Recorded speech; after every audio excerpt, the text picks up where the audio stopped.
روزہ اور قرآن دونوں بندے کی سفارش کریں گے، یعنی اس بندے کی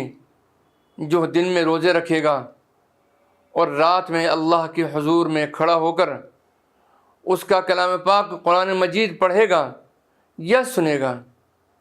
روزہ عرض کرے گا، اے میرے پروردگار، میں نے اس بندے کو کھانے پینے اور نفس کی خواہش پوری کرنے سے روکے رکھا تھا، آج میری سفارش اس کے حق میں قبول فرما لے اور اس کے ساتھ مغفرت اور رحمت کا معاملہ فرما۔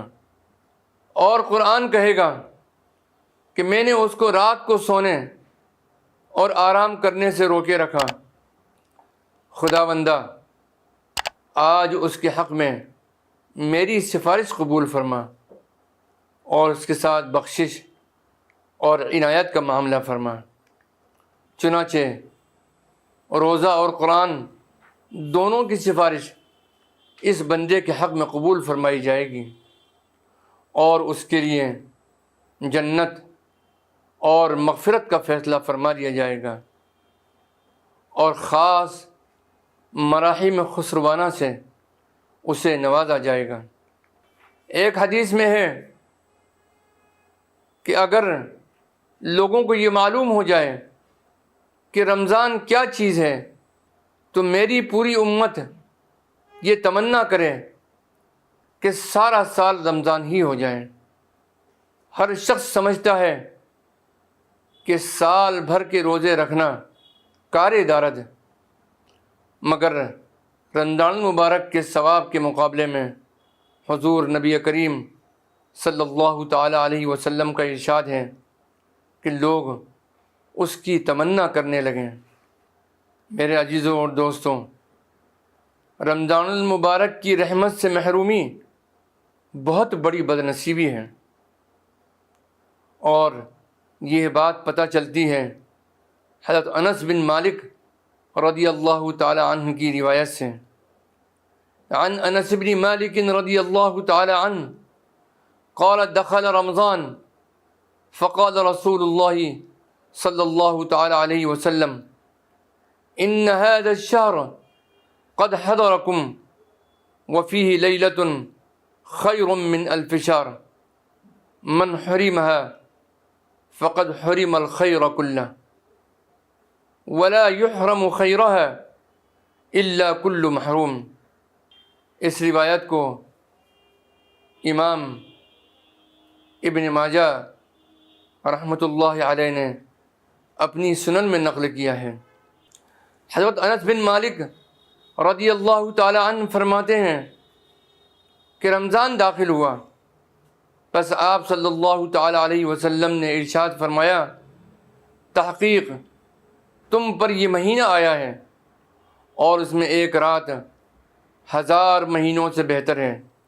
یعنی شب قدر۔ یعنی جو شخص محروم رہا اس سے، یعنی اس کی خیر سے کہ اس میں اس کو عبادت کی توفیق نہیں ہوئی، پس تحقیق وہ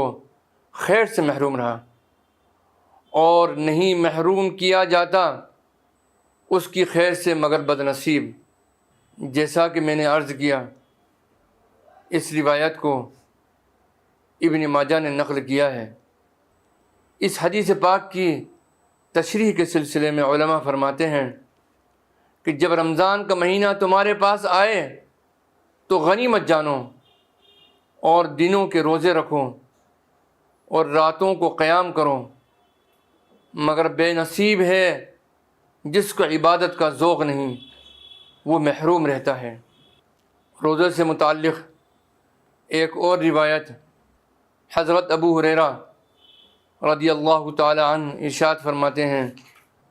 کہ نبی اکرم صلی اللہ تعالی علیہ وسلم نے ارشاد فرمایا، اللہ تعالی نے فرمایا، انسان کا تمام کام اسی کے واسطے ہوتا ہے، لیکن روزہ میرا ہے، میں ہی اسی کا بدلہ دوں گا۔ اور روزہ ڈھال ہے، جس وقت تم میں سے کسی شخص کے روزے کا دن ہو جائے تو اس کو چاہیے کہ وہ لغو اور بیہودہ بات نہ بولے، نہ غیبت کرے، نہ شور مچائے، اور نہ ہی چیخ و پکار کرے۔ اور اگر اس کو کوئی شخص گالی دے یا اس سے جھگڑا کرے تو اس طرح سے کہہ دے کہ میں روزے دار ہوں۔ اس کی ذات کی قسم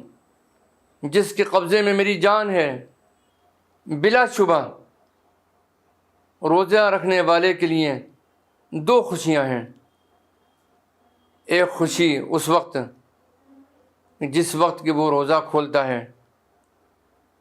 روزہ افطار کرنے سے، اور دوسری خوشی اس کو اس وقت حاصل ہوگی جس وقت وہ اللہ سبحانہ و تعالیٰ سے ملاقات کرے گا۔